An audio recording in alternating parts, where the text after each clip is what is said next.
Did this trucker spot a hitchhiking ghost? At 2 a.m., a truck driver named William Church was driving along Arizona's Route 87 when he spotted something unusual. William said he saw someone or something standing in the road, then noticed a bright glare in his dash camera. William said there were no other cars around and believes if you look closely, the ghostly figure appears to be walking. The haunting dash footage was released and the internet is divided. Some say it's a ghost, others say it's something else like a glare or a tumbleweed. Those siding with this being supernatural noted that a fatal accident took place less than a mile from the recorded figure, and many others have claimed to have witnessed paranormal activity in that very same area. Ooh, that's spooky. What do you think it is? Did you know that the hours between 3 a.m. and 5 a.m. are known as witching hour? This is when the paranormal world is at its highest, and even if you're not sensitive, you're bound to have some type of experience. These are the times where it's recommended for you to be in high alert and always remain protected. But of course, do I ever listen? No. So story time. When I used to work night shift at the hospital, there were nights where I would get out at 3 a.m. Now this was before COVID, so a lot of the stores were open 24/7. So on the nights that I would get out at 3 a.m., they were my favorite time to go grocery shopping. I would always hit up Walmart and it was a dream because there was never anyone there. So 3 a.m. I pull up to the parking lot and I realize that there's no other cars there. It's just me. I pull up, I'm getting out. As I'm walking towards the front door, these three ladies just pop up out of nowhere. My first thought was, that's odd. There were no other cars here, but at the same time, they could have walked. As we make our way to the store, I walk in and I can see them in the light now. And I look at them and I realize that they literally look like they just crawled out of a sewer.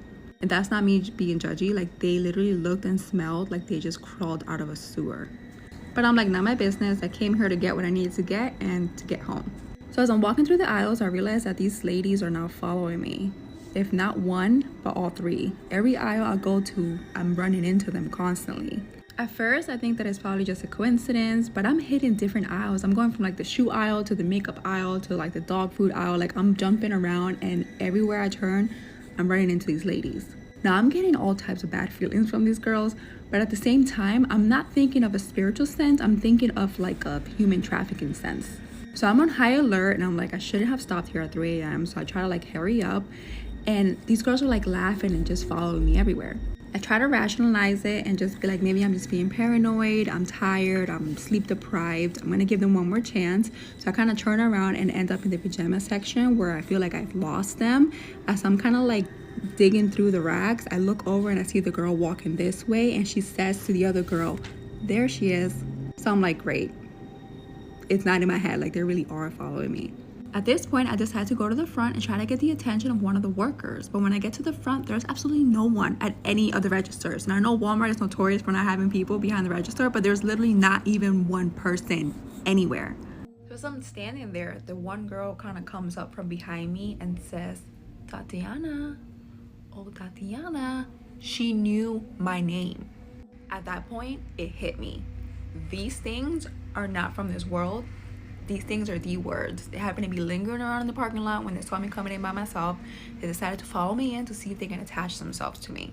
I dropped everything that was in my hands and I ran to my car. The whole time I'm hearing like whispering and like weird noises coming from behind me. Like, I'm getting chills, like just thinking about it now. But as I look back, there's no one there, but I'm hearing the whispering and all this stuff. And I run to my car. I practically like hit the gas to go all the way home. I kept thinking I was gonna see them like in my back seat. I get home and I'm like praying every prayer. Like, I didn't sleep the rest of that night. Like, I didn't sleep. I was like wide awake the whole night because I was freaking out. So these are things that are always lingering around. Mind you, it was 3 a.m. I'm by myself. They saw me as an easy target. Thankfully, they weren't able to hitch a ride with me, but it's so easy, especially if you're under the influence and if you're outside, you're extremely vulnerable. You have no idea what's out there just lurking and waiting.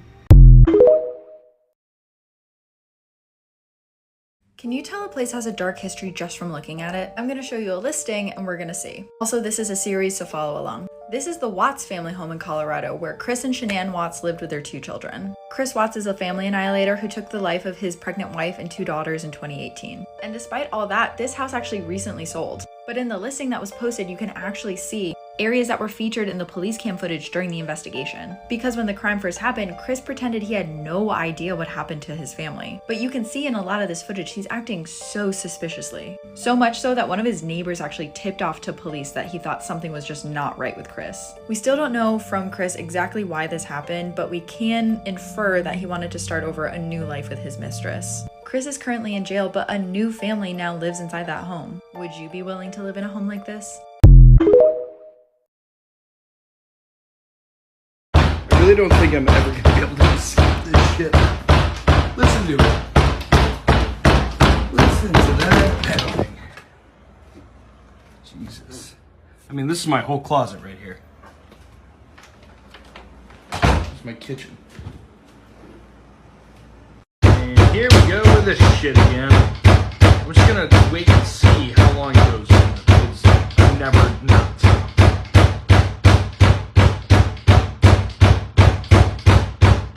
Stop!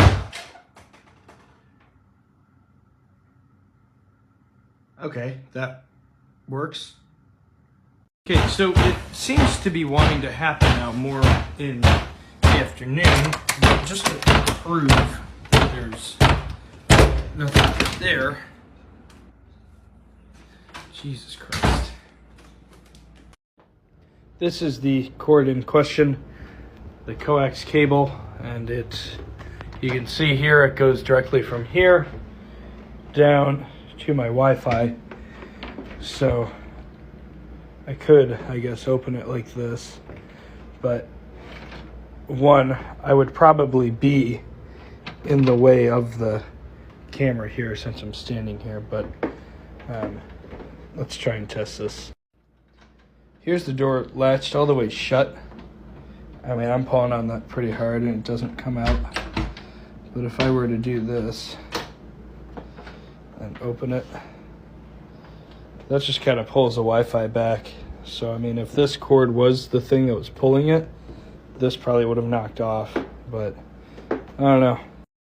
Yes, absolutely we can, because I think everyone is obsessed with this and the fact that I do not have it secured. But as you can see, this goes to my modem, and that is all. It's an old building, so in front of every apartment, they've had to drill holes and then feed these in through, all this to kind of update it. But this building was built in 1932, and if you can't tell, hasn't really been updated too much since 1932.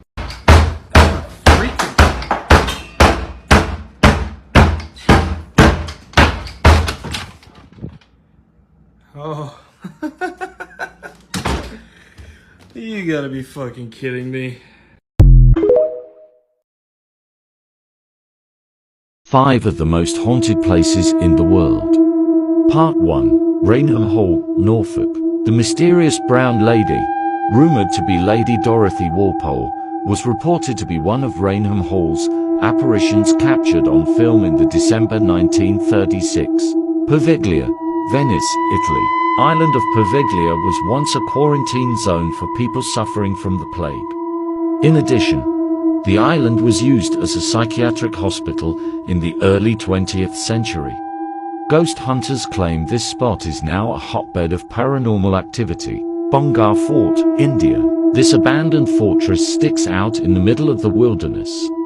Legend has it that a sorcerer cast a curse on the area after being rejected by a local princess. Port Arthur, Australia. The spot originally served as a penal colony in the 19th century, where prisoners were forced to endure solitary confinement and mandatory church services to correct bad behavior. Burg Wolfseck, Germany. This 800-year-old castle in the municipality of Wolfseck, Germany, is apparently haunted by a woman who scares off any visitors who pass. She is rumored to be the ghost of Clara von Helfenstein, who was reportedly murdered by her jealous husband. Are you in the mood for a scary story? Before buying their new home, a couple learned that the previous owner had passed away in the middle of the living room. They decided to go forward with the move, and almost immediately upon moving into the home, their young daughter started talking about seeing ghosts. The girl would tell her parents that the ghost was in her playhouse, or the ghost was standing in the corner of the room. She didn't seem afraid at all, and she was young, so her parents brushed it off. Until one day, the daughter told her parents that the ghost was on the back deck and said that it was his birthday and asked her parents to sing happy birthday to him. So they went along with it and nicely sang happy birthday to make their daughter happy. Later that day, the couple, out of curiosity, looked up the obituary of the last owner, and they were stunned as they read that it was his birthday. Kids always know.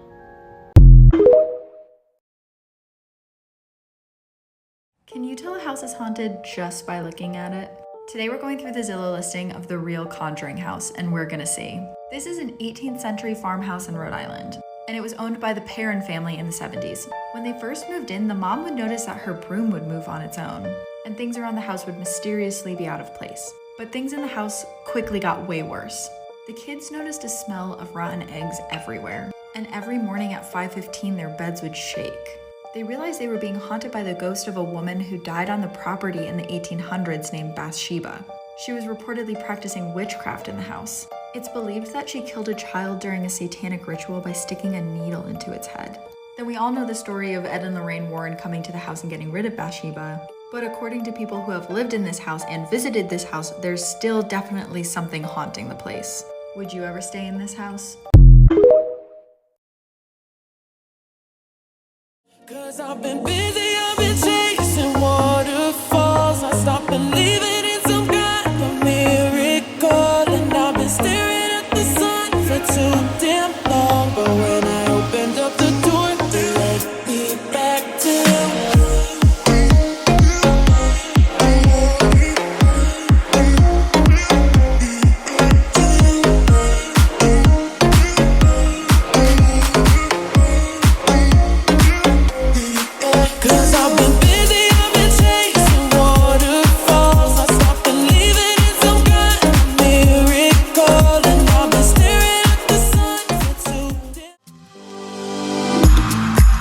can get tough, chills in my bones, working too much, weight on my soul, closing my eyes, let it all go. The least I can try, we'll find out somehow. And so we keep moving our feet to find a way, find a way. We're gonna keep trying to believe in today, in today. Oh, and when we stop to breathe, I just know we're gonna see that if we keep moving our feet, we'll find a way, find a way. In today, in today. We'll find a way, find a way. In today, in today.